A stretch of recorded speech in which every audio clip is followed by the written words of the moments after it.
Good morning વિદ્યાર્થી મિત્રો, કેમ છો બધા?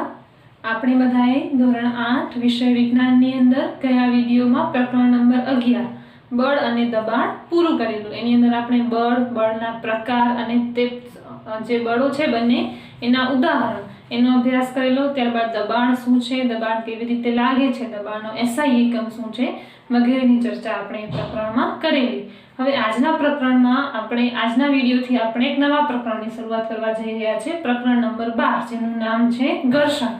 તો જ્યારે પ્રકરણ નંબર 11માં આપણે બે પ્રકારના બળો જોયેલા, સંપર્ક બળ અને બિનસંપર્ક બળ, એમાં સંપર્ક બળના એક ઉદાહરણ તરીકે આપણે ઘર્ષણ બળનો અભ્યાસ કરેલો.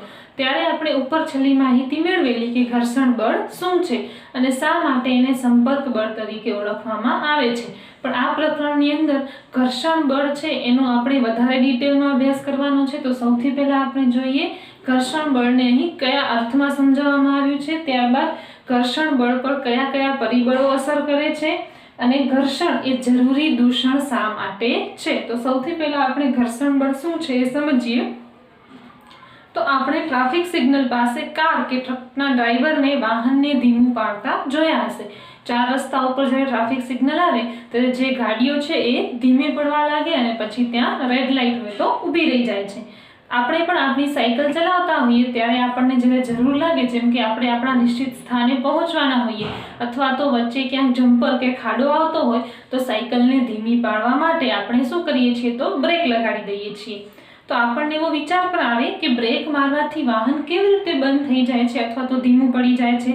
માત્ર વાહન જ નહીં, કોઈ પણ વસ્તુ જ્યારે બીજી વસ્તુની સપાટી પર ગતિ કરતી હોય ત્યારે કોઈ પણ બાહ્ય બળ લગાવ્યા વિના થોડા સમય બાદ એ એની રીતે જ સ્થિર થઈ જાય છે. જેમ કે આપણે બોલથી રમતા હોઈએ તો જમીન પર ગબડતો દડો છે એને કોઈ પણ બળ લગાડવામાં ના આવે તેમ છતાંય થોડું અંતર કાપ્યા પછી એ એની રીતે જ સ્થિર થઈ જાય છે.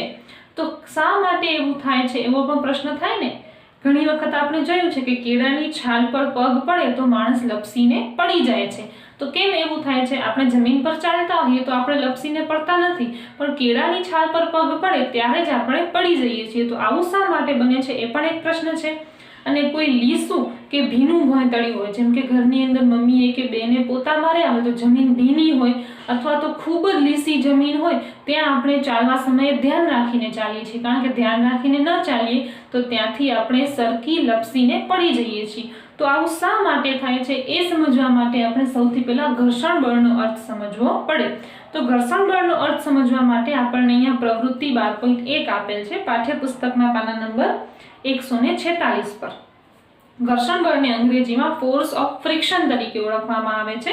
પ્રવૃત્તિમાં અહીંયા કહ્યું છે કે ટેબલ પર પડેલા પુસ્તકને ધીમેથી ધક્કો મારીએ અને આપણે જોઈએ કે થોડું અંતર કાપ્યા પછી એ પુસ્તક છે સ્થિર થઈ જાય છે.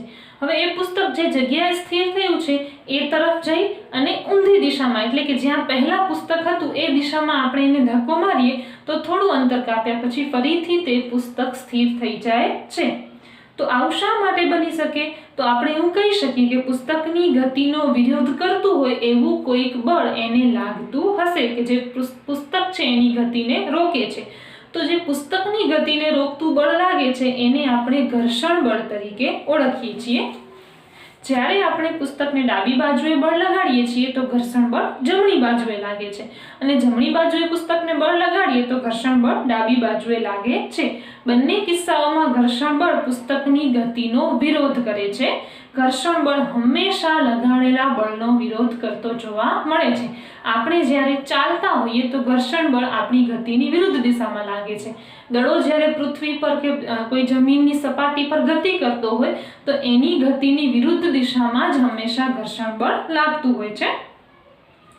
ઉપરની પ્રવૃત્તિની જે આપણે વાત કરી એની અંદર ઘર્ષણ બળ છે એ પુસ્તકની સપાટી અને ટેબલની વચ્ચે લાગતું જોવા મળે છે.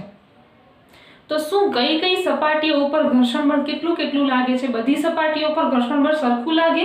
જેમ કે આપણે કહ્યું કે કેળાની છાલ પર ઘર્ષણ બળ લાગતું હોય એટલું જ જમીન પર લાગે? તો ના, જમીન પર અને કેળાની છાલ અને આપણા પગ વચ્ચે લાગતું જે ઘર્ષણ બળ છે એમાં ફેરફાર છે.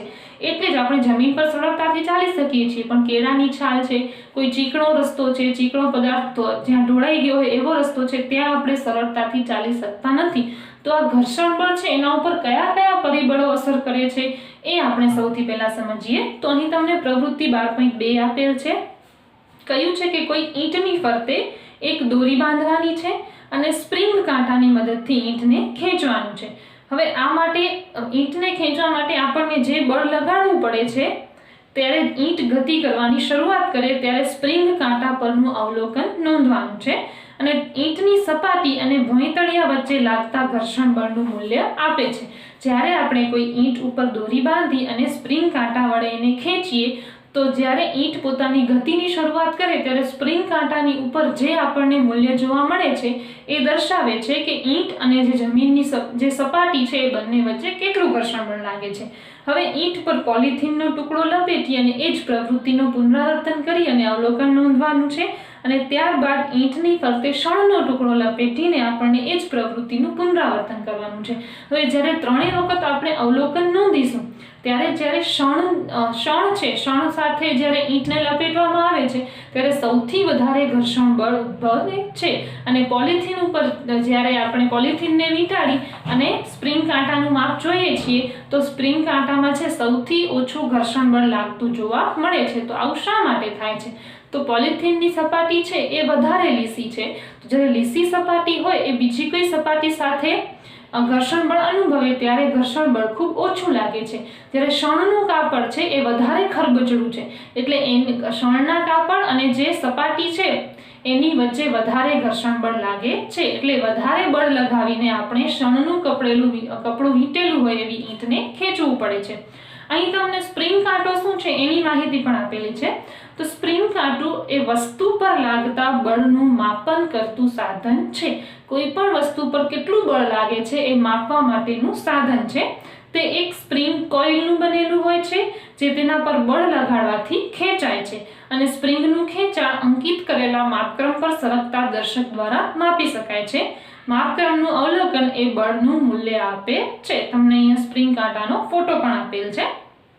પ્રવૃત્તિ 12.3માં લીસા ભોંયતળિયા પર કે ટેબલ પર એક ઢાળ બનાવવાનું છે. આ માટે આપણે ઈંટ કે પુસ્તકનો ઢગલો કરી અને એના આધારે એક પાટિયાનો ઉપયોગ કરી શકીએ. ઢાળ પર પેન વડે કોઈ બિંદુ એ પર નિશાની કરવાની છે અને જે બેટરીના સેલ હોય છે એને આપણે એ બિંદુ પર મૂકી અને છોડી દેવાનું છે. હવે તે સરકતા ટેબલમાં કેટલા અંતર સુધી પહોંચે છે એ માપવાનું છે.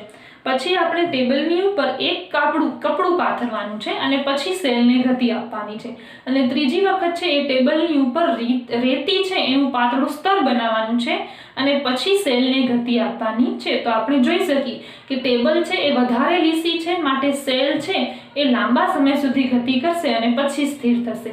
જ્યારે રેતી કે કપડું એના ઉપર મૂકવામાં આવે ત્યારે સપાટી છે ખરબચડી થઈ જાય છે. પરિણામે સેલ છે એની ગતિ ધીમી પડે છે અને તે બહુ ઓછું અંતર કાપીને સ્થિર થઈ જાય છે. તો આવું શા માટે થાય છે? તો ઘર્ષણનું કારણ સંપર્કમાં રહેલી બે સપાટીઓનું ખરબચડાપણું છે. લીસી લાગતી સપાટીઓ પર પણ મોટા પ્રમાણમાં આવી સૂક્ષ્મ અનિયમિતતાઓ આવેલી હોય છે. બે સપાટીઓ પર રહેલી અનિયમિતતાઓ એટલે કે તેમનું ખરબચડાપણું એકબીજામાં ભરાઈ જાય છે અને જ્યારે આપણે કોઈ સપાટીને ખસેડવાનો કે ગતિ કરાવવાનો પ્રયત્ન કરીએ છીએ ત્યારે આપણે જે આ જોડાણ થઈ જાય છે ખરબચડી સપાટી વચ્ચે એના વિરુદ્ધમાં બળ લગાડવું પડે છે. ખરબચડી સપાટીઓ પર વધારે પ્રમાણમાં ખાંચાઓ કે અનિયમિતતાઓ હોય છે તેથી જો સપાટી ખરબચડી હોય તો ઘર્ષણ બળ ખૂબ વધારે લાગતું હોય છે. આપણને ખ્યાલ છે કે બે સપાટીઓના ખરબચડા ભાગોના જોડાણને કારણે ઘર્ષણ લાગે છે. હવે સ્પષ્ટ છે કે બે સપાટીઓને બળપૂર્વક દબાવવામાં આવે તો ઘર્ષણ બળ વધી જાય છે. જ્યારે સાદડી પર કોઈ વ્યક્તિ બેઠેલો ન હોય અને બેઠેલો હોય ત્યારે આપણે સાદડીને ખેંચવાનો પ્રયત્ન કરીએ તો જ્યારે કોઈ વ્યક્તિ તેના પર બેઠેલો નથી ત્યારે આપણે સાદડીને સરળતાથી ખેંચી શકીએ છીએ.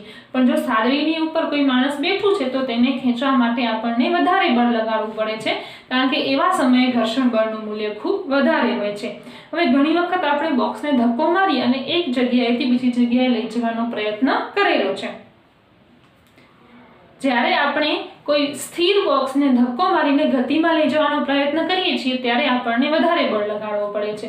પણ જ્યારે કોઈ બોક્સ પહેલેથી ગતિમાં છે અને એ જ ગતિમાં રહેલા બોક્સની ગતિ આપણને જાળવી રાખવી છે તો આપણને પ્રમાણમાં ઓછું બળ લગાડવું પડે છે. તો પદાર્થને સ્થિર અવસ્થામાંથી ગતિમાં લાવવા માટે જરૂરી બળ છે એને સ્થિત ઘર્ષણ એટલે કે સ્ટેટિક ફ્રિક્શન તરીકે ઓળખવામાં આવે છે. આનાથી વિપરીત જ્યારે પદાર્થની અચળ ઝડપથી ગતિ ચાલુ છે ત્યારે એ ગતિને ચાલુ રાખવા માટે જે બળ લગાડવું પડે તેને સરકતા ઘર્ષણનું માપ કહે છે, જેને સ્લાઇડિંગ ફ્રિક્શન તરીકે ઓળખવામાં આવે છે. તો ઘર્ષણ બે પ્રકારનું હોઈ શકે, સ્થિત ઘર્ષણ અને સરકતું ઘર્ષણ. હવે જ્યારે બોક્સ સરકવાનું શરૂ કરે ત્યારે તેની સપાટી પરના સંપર્ક બિંદુઓને બીજી ભોંયતળિયાની સપાટીના સંપર્ક બિંદુઓમાં ઘૂસી જવા માટે પૂરતો સમય મળતો નથી. તેથી સરકતું ઘર્ષણ છે એ હંમેશા સ્થિત ઘર્ષણ કરતાં ઓછું હોય છે.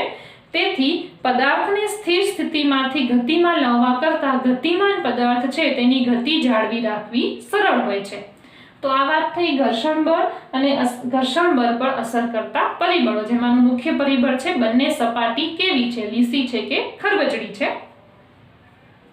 ત્યારબાદ વાત કરીએ ઘર્ષણ એક જરૂરી દૂષણ. આમ અહીં એને દૂષણ કહેવામાં આવ્યું છે, પણ એવું દૂષણ કે જે આપણા માટે જરૂરી છે. તો આ ઘર્ષણ બળ શા માટે જરૂરી છે એની વાત કરીએ તો આપણે થોડા અનુભવોને યાદ કરીએ તો કોઈ કાચનો ગ્લાસ છે કે માટીનો ઘડો છે, એમાંથી કોને પકડવું સરળ છે?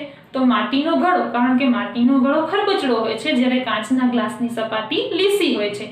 હવે આપણે એવું વિચારીએ કે કાચના ગ્લાસની બહારની દિવાલ ચીકણી થઈ જાય કોઈ પણ કારણથી, આપણા તેલ કે ઘીવાળા હાથ અડી જાય અને જો એ સપાટી ચીકણી થઈ જાય તો એ ગ્લાસને પકડવું ખૂબ અઘરું થઈ જાય છે. તો એવું શા માટે બને છે?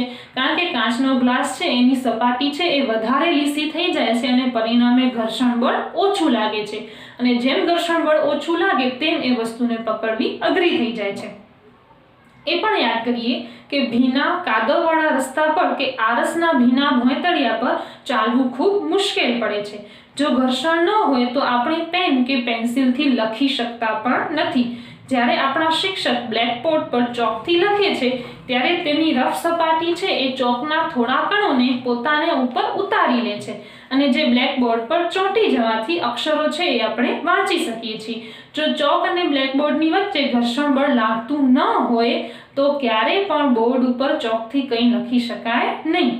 જો કોઈ પણ ઘર્ષણ ન હોય તો કોઈ વસ્તુ ગતિ શરૂ કરી દે તો ક્યારેય રોકાશે નહીં. જો પૃથ્વી પર ઘર્ષણ બળનું અસ્તિત્વ ન હોય તો એક વખત કોઈ વસ્તુ છે એની ગતિ ચાલુ થઈ જાય તો એ ગતિને આપણે ક્યારેય રોકી શકતા નથી.